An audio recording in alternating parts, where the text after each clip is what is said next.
విద్యార్థులకి శుభోదయం. మనము కుమ్మరం భీమ్ అనే పాఠం నేర్చుకుంటున్నాం కదా. నిన్న మనం చెప్పుకున్న క్లాసులో తేయాకు తోటల్లో భీమ్ పనికి కుదిరాడు. అక్కడ యజమానుడు దయాగుణం లేనటువంటి వాడు. చెమట తుడుచుకోవడానికి కూడా నడుము ఎత్తనిచ్చేవారు కాదు. ఒకవేళ అలా లేచినట్లయితే మేస్త్రీలు ఈ కార్మికులు కొరడాలతో కొట్టేవారు. తర్వాత మన్య నుంచి వచ్చినటువంటి ఒక తెలుగువాడు మన భీమ్కి పరిచయం అయ్యాడు. అతడి ద్వారా అల్లూరి సీతారామరాజు గారి గురించి తెలుసుకోవడం జరిగింది. ఆ అల్లూరి సీతారామరాజు గారి గురించి తెలుసుకొని ఎలా పోరాటం చేయాలో అర్థం చేసుకున్నాడు భీమ్. తర్వాత ఏమైందో చూద్దాం. పేజీ నెంబర్ 138, ఫస్ట్ పేరా. ఈ సమయంలోనే తేయాకు తోటల్లో అన్యాయంగా ఇద్దరు కార్మికులు కొడుతున్న మేస్త్రీలకు అడ్డు తగిలాడు.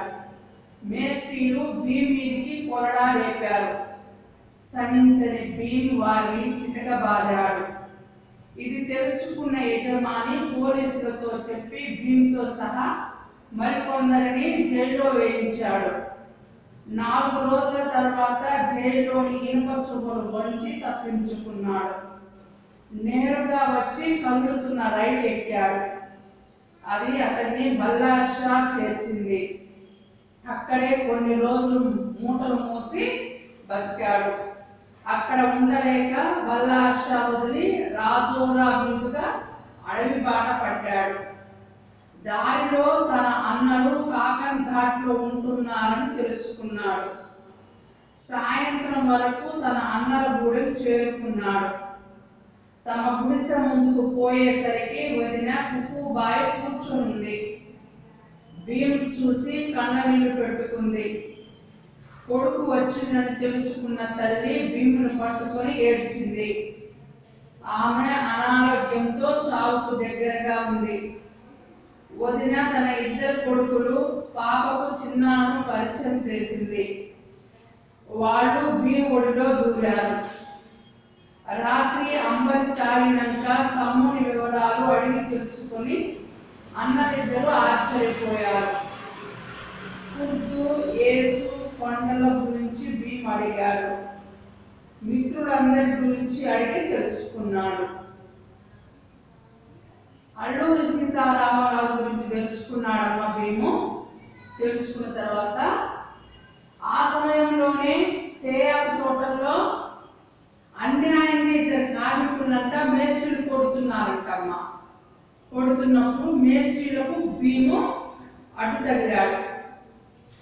అప్పుడు మేస్త్రీలు భీమ్ మీద కూడా కొరడా లేపారు. సహించలేనటువంటి భీమ్ ఏం చేశాడు? ఆ మేస్త్రీలు చితకబాదాడంట. ఇది తెలుసుకున్నటువంటి ఆ తేయాకు యజమానులు పోలీసులతో చెప్పి భీమ్తో సహా మరికొంతమందిని జైల్లో పెట్టించారు. 4 రోజులు జైల్లో ఉన్నాడు భీమ్. 4 రోజుల తర్వాత జైల్లోని ఇనుప చువ్వలను వంచేసి జైల్లోంచి తప్పించుకున్నాడు భీమ్. తప్పించుకొని నేరుగా వచ్చి కదులుతున్న రైలు ఎక్కేశాడు. ఆ రైలు ఎక్కడికి తీసుకెళ్ళింది భీమ్ అంటే బల్లార్షా అనే ప్రాంతానికి చేర్చింది. ఆ బల్లార్షా అనే ప్రాంతంలోని కొన్ని రోజులు భీమ్ మూటలు మోస్తూ బతికాడు. అక్కడ ఉండలేక బల్లార్షా వదిలిపెట్టి రాజోరా అనే ప్రాంతం మీదుగా అడవి బాట పట్టాడు. అడవికి ఎందుకు వెళ్తున్నాడంటే ఇక్కడ వాళ్ళ కుటుంబ సభ్యులు అడవిలోనే ఉంటారు కాబట్టి అడవి బాట పట్టాడు. దారిలో ఎవరో చెప్పారంటమ్మా, వాళ్ళ అన్నలు ఎవరమ్మా? సోము, బొజ్జు. వాళ్ళిద్దరు కూడా కాకన్ ఘాట్లో ఉన్నారని తెలుసుకున్నాడంట. తెలుసుకొని కాకన్ ఘాట్ బయలుదేరి సాయంత్రం కల్లే కాకన్ ఘాట్ అనే ప్రాంతానికి చేరాడు. ఇక భీమ్ వాళ్ళందరూ గుడిసెల ముందుకు వెళ్ళేకలే వాళ్ళ వదిన ఉందంటమ్మ. వాళ్ళ వదిన పేరు ఏం పేరు? కుక్కుబాయ్. ఆమె గుడిసె ముందు కూర్చోంది. భీముని చూడగానే ఏడ్చేసింది ఆమె. తర్వాత భీమ్ తల్లి కూడా ఉంది నాన్న, ఆమె మంచంలో ఉంది. కొడుకు వచ్చినందుకు చాలా సంతోషించింది. కొడుకు వచ్చిందని తెలుసుకొని భీముని పట్టుకొని ఏడ్చిందంటే ఇన్నాళ్ళు ఎక్కడికి పోయి ఉన్నాయని అని ఏడ్చుంటుంది. ఇంకొక సంగతి ఏంటంటే ఆవిడ చాలా అనారోగ్యంగా ఉంది, చావుకు దగ్గరగా ఉంది. తర్వాత భీమ్ వాళ్ళ వదిన కుక్కుబాయ్ ఉంది కదా, కుక్కుబాయ్ వాళ్ళ ఇద్దరు కొడుకుల్ని తర్వాత ఒక పాప ఉంది వాళ్ళకి భీముకి పరిచయం చేసి వాళ్ళు ముగ్గురిని. ఇక వాళ్ళ చిన్న భీమ్ అని తెలుసుకున్న పిల్లలు భీమ్ యొక్క ఓడిలో ఒదిగిపోయారు. రాత్రి అంబలి తాగినాక, అంబలి అంటే మా గంజి తాగాక అన్నలిద్దరు కూడా సోము బొచ్చు భీము వివరాలన్నీ కూడా అడిగి తెలుసుకున్నారంట. తెలుసుకొని ఆశ్చర్యపోయారు. ఎందుకు ఆశ్చర్యపోయారు? అంత దేశం వేడు అస్సాం పోయి తిరిగి వచ్చాడని ఆశ్చర్యపోయాడు. తర్వాత భీము కూడా వాళ్ళ చిన్న ఆయన అన్నప్పుడు కుర్తు యేసుడు తన స్నేహితులైనటువంటి కొండలు ఎక్కడ ఉన్నారా అడిగి తెలుసుకున్నాడంట. తర్వాత మిత్రులందరి గురించి అడిగి తెలుసుకున్నాడు భీమ్. దేవడం పెద్ద లచ్చు పటేల్ అతని దగ్గర భీమ్ జీతానికి కుదిరాడు. అతని పంట పొలాల్లో మార్పు తెచ్చాడు. పత్తి, మిరప లాంటి వ్యాపార పంటలు వేశాడు. మొత్తానికి భీమ్ తెలివిపరుడని, వ్యవహార దక్షుడని అందరితో అనిపించుకున్నాడు. లచ్చు పటేల్ భూముల వ్యవహారాలను ముందు నుంచి చూసే అంబటి రావుకు సోంబాయ్ అనే కూతురుంది. ఆమెను భీమ్కి ఇచ్చి పెళ్లి చేస్తే బాగుంటుందని లచ్చు పటేల్ నిర్ణయించాడు. ఆ విధంగా కుమ్రం భీమ్ సోంబాయిల పెళ్లి దేవడంలో లచ్చు పటేల్ ఆధ్వర్యంలో జరిగింది. ఆ రోజుల్లో కుమ్రం భీమ్ వార్తల్లో వ్యక్తి అయినాడు. అతని పట్ల ఆకర్షణ పెంచుకున్న పైకుబాయి అనే యువతి కోరి అతని పెళ్లాడింది. భీమ్ కాకన్ ఘాట్లో కాపురం పెట్టాడు. దేవడం అనే గూడానికి పెద్ద లచ్చు పటేల్ అనే ఆయన. ఈ లచ్చు పటేల్ అనే ఆయన దగ్గర భీము జీతాన్ని కుదిరాడంట. లచ్చు పటేల్ యొక్క పంట పొలాల్లో మార్పు తెచ్చాడంట భీమ్. ఎలాంటి మార్పులు అంటే ఇంతకుముందు వాళ్ళు ఆహార పంటలు మాత్రమే వేసుకునేవాళ్ళు, జొన్న, సజ్జ, పెసలు అలాంటివి. కానీ ఇప్పుడు వ్యాపార పంటలు వేసాడంట. పత్తి, మిరప లాంటివి వేశాడు, మంచిగా పండించాడు. మొత్తానికి అన్ని గూడాలు తెలుసుకునేది ఏమిటంటే భీమ్ చాలా తెలివైన వాడని, వ్యవహార దక్షుడని అందరికీ తెలిసింది. ఈ లచ్చు పటేల్ దగ్గర ముందు నుంచి కూడా భూముల వ్యవహారాలు చూసే ఒక వ్యక్తి ఉన్నాడమ్మా. ఆయన పేరు అంబటి రావు. ఈ అంబటి రావుకు సోంబాయి అనే కూతురు ఉంది. ఈ లచ్చు పటేల్ ఏమనుకున్నాడంటే సోంబాయిని భీమ్కి ఇచ్చి పెళ్లి చేస్తే బాగుంటుందని చెప్పేసి నిశ్చయించుకొని ఆ విధంగానే భీమ్కి సోంబాయి ఇచ్చి పెళ్లి చేశాడు. తర్వాత ఆ రోజుల్లో భీము వార్తల్లో వ్యక్తి అయ్యాడు. అందరూ భీమ్ గురించి చెప్పుకుంటున్నారు అన్నమాట, మంచి పేరు తెచ్చుకున్నాడు. ఈ భీమ్ పట్ల ఆకర్షణ పెంచుకుందంటే పైకుబాయి ఏం చేసిందంటే భీముని కోరి పెళ్లి చేసుకుందంటే ఇష్టపడే. ఇక భీమ్ కాకన్ ఘాట్ అనే ప్రాంతంలోనే కాపురం పెట్టాడు. కుర్తు తన తమ్ముడు యేసు దగ్గరికి ధనవరాకు వచ్చాడు. అతనికి అడవిని నరికి భూమి సాగు చేసుకోవాలనే ఆలోచన వచ్చింది. అన్ని ప్రదేశాలు తిరిగి చూశాడు. బావే చెరు రొద్దు అంచున సాగు భూమి ఉంది. తానొక్కడే కాకుండా చాలా మందిని ఏకం చేశాడు. బావే చెరు గుట్టలు గొడ్డళ్ళ చప్పులతో ప్రతిధ్వనించాయి. అడవుల్ని నరికి పంట భూములుగా మార్చారు. బావే జరి చెల్ బండి గోగెన్ మోవాడం, టొయ్కెన్ మోవాడం, భీమన్ కుంది, పల్లేగా, మురికిలొంక, అంకుసాపూర్, నర్సాపూర్, దేవిగూడ, జోడెన్ ఘాట్, పట్నాపూర్ మొదలు 12 గూడాలు తొలగించారు. పందిళ్ళు, గుళ్ళు, మంచెలు, జెండాలు అన్ని సమకూర్చుకున్నారు. కొత్త ఊళ్ళు వెలిశాయి, కొత్త బతుకులు మొదలైనాయి. ఈ కుర్తు అనే అతడు ఎవరమ్మా? భీమ్కి చిన్నాన్న. ఈ కుర్తు తన తమ్ముడైనటువంటి యేసు దగ్గరికి వచ్చాడు. యేసు ఎక్కడ ఉన్నాడు? ధనోరా అనే ప్రాంతంలో ఉన్నాడు. కుర్తు కూడా ధనోరా ప్రాంతానికి వచ్చాడు. ఈ కుర్తుకి ఒక ఆలోచన వచ్చింది. ఏం ఆలోచన వచ్చిందంటే, భూమిని సాగు చేసుకుంటే బాగుంటుంది అని చెప్పేసి అన్ని ప్రదేశాలు తిరిగాడు కుర్తు. తిరిగిన తర్వాత బాబేజర్లొద్ది అనే ప్రాంతం సాగు భూమికి బాగుంటుందని చెప్పేసి అనుకున్నాడు కుర్తు. తానొక్కడే కాకుండా చాలా మందిని ఏకం చేశాడు. ఎందుకంటే ఒక్కడే ఆ భూమి మొత్తం కూడా సాగు చేయలేడు కాబట్టి. మళ్ళీ ఇంకోటి ఏంటంటే అడవి మొత్తం నరకాలి, చెట్లు నరికి భూమిని సాగు చేయాలి కాబట్టి ఒక్కడే చేయలేడు కాబట్టి మందిని ఏకం చేశాడు, 3,000 మందిని. బాబేజర్లొద్ది అనే ప్రాంతం గొడ్డళ్ళ చప్పులతో ప్రతిధ్వనించింది. అంటే చెట్లు కొట్టడం మొదలుపెట్టారు, అడవులు నరికారు, పంట భూములుగా మార్చారు. మార్చిన తర్వాత మరి వాళ్ళు ఉండడానికి గూడాలు అవసరం కదా, 12 గూడాలు పొందించుకున్నారు. ఆ 12 గూడాలు ఏంటంటే బాబేజరి, జల్బండి, ఓగెన్మోవాడం, తొయికన్మోవాడం, బీనంకొంది, కల్లేగా, ఒరిలొంక, అంకుసాపూర్, నర్సాపూర్, దేవిగూడ, జోడెన్ఘాట్, పట్నాపూర్ మొదలు 12 గూడాలే పొందించారు. మరి ఆ పంట పొలాల్లో పందిళ్ళు వేసుకున్నారు.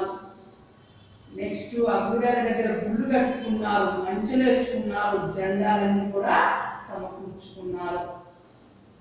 కొత్త ఊళ్ళనే గెలిచాయి, కొత్త బతుకులు మొదలయ్యాయి వాళ్ళ భక్తులు. వారం రోజుల్లోనే బాబేజర్లో గోండులు, పొలాలు, 12 గ్రామాలు పొందించారు అనే వార్త దావానం తీరున పాకింది. జంగ్లాకు వాళ్ళు దాడి చేశారు, గూడాలను బూడిద చేశారు, అందరి మీద కేసులు పెట్టారు. వారం రోజులే బాబేజర్ అనే ప్రాంతంలో గోండులు, పొలాములు 12 గూడాలు పొందించుకున్నారు, పంట పొలాలు ఏర్పాటు చేసుకున్నారు అనే విషయం జంగ్లాకు వాళ్ళకు తెలిసిపోయింది. జంగ్లాకు వాళ్ళు ఈ 12 గూడాల మీద పడ్డారమ్మా. మొత్తం గూడాలు మొత్తం కాల్ చేసి బూడిద చేశారు. అంతేకాకుండా అడవిని నరికినందుకు గాను అందరి మీద, గోండుల మీద, పొలాల మీద కేసులు పెట్టారు. గ్రామస్తులంతా బాధపడుతుంటే కుర్తు ధైర్యం చెబుతూ, మా తమ్ముడు భీముని ఇక్కడికి తెచ్చుకుందాం, వాడు అన్ని చూసుకుంటాడు అని ధైర్యం చెప్పాడు.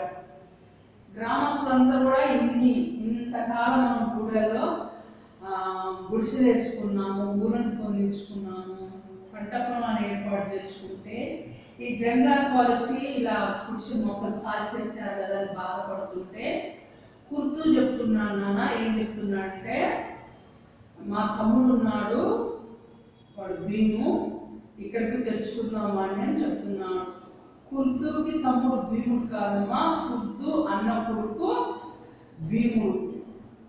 ఇప్పుడు కుర్తుకి కొడుకు అవుతాడు భీముడు.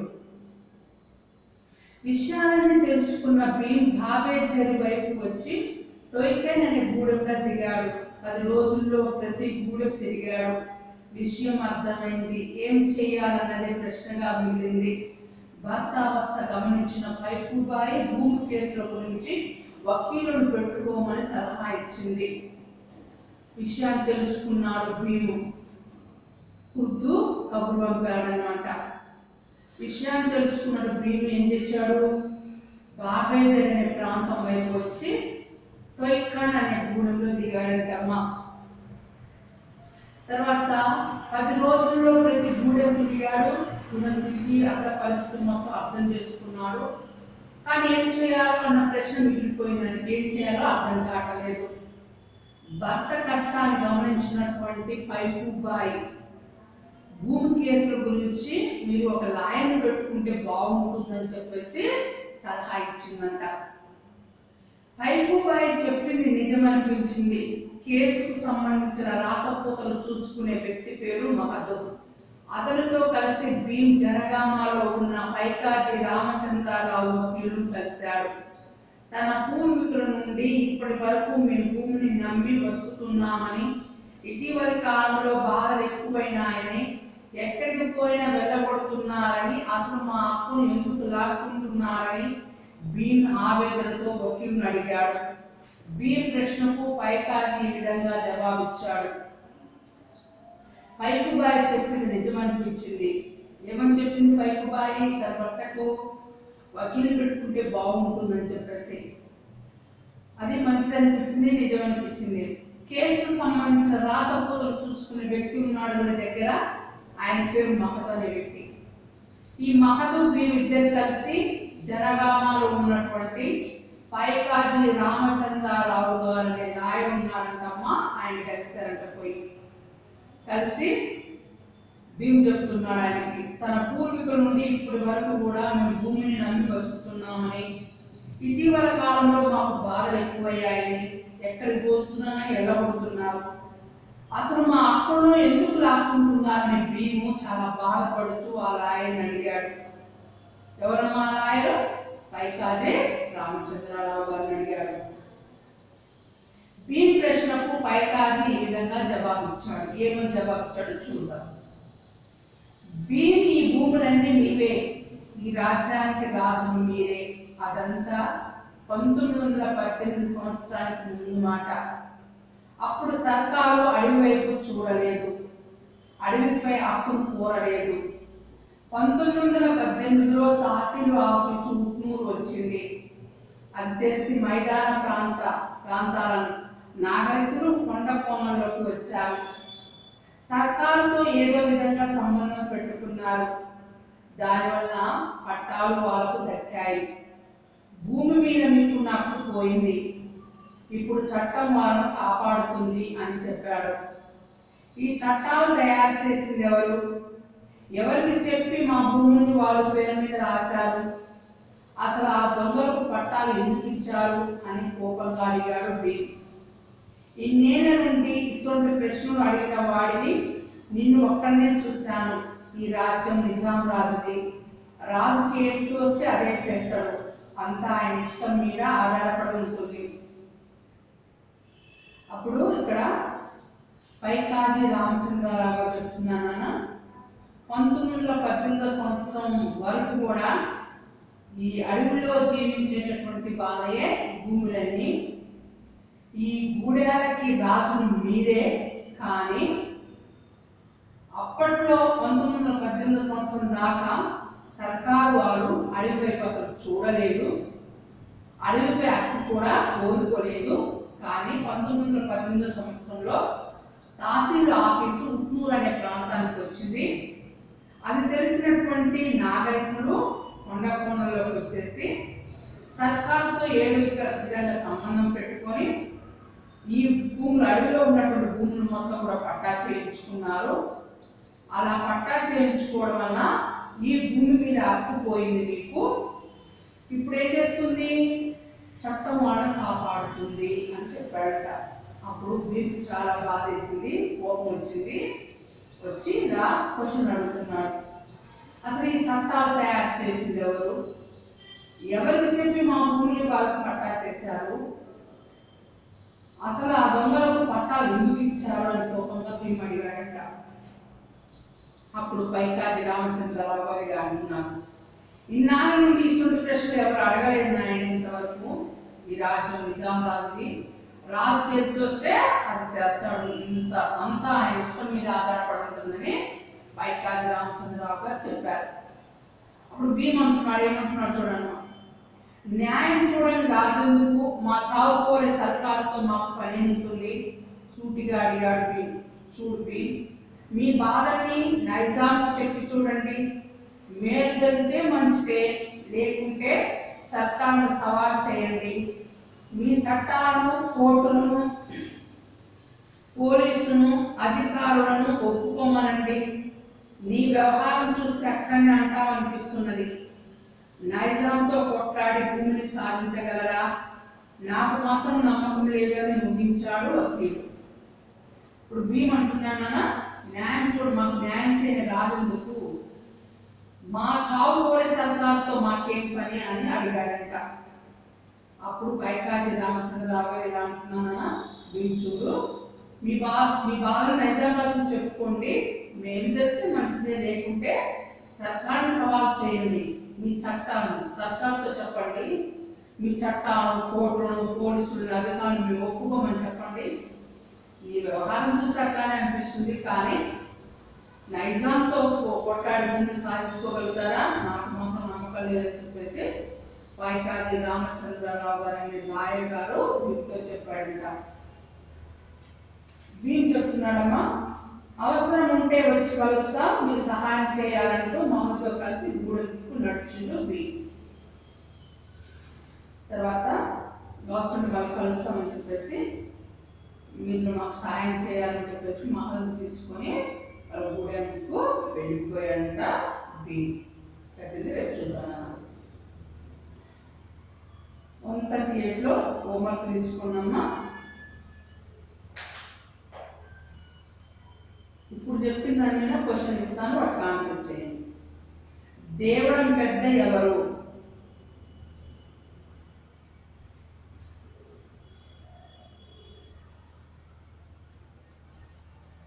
భీమ్కు ఎంతమంది భార్యలు, వాళ్ళెవరు?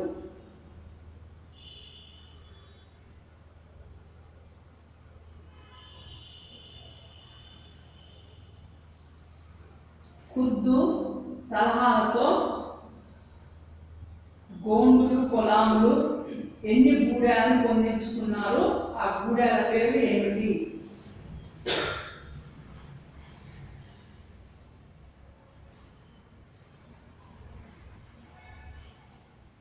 కేసుకు సంబంధించిన రాతపూతలు చూసే వ్యక్తి పేరు ఏమిటి?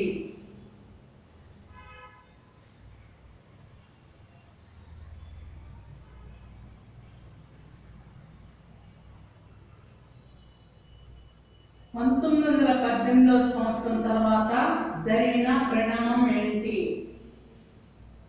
Thank you.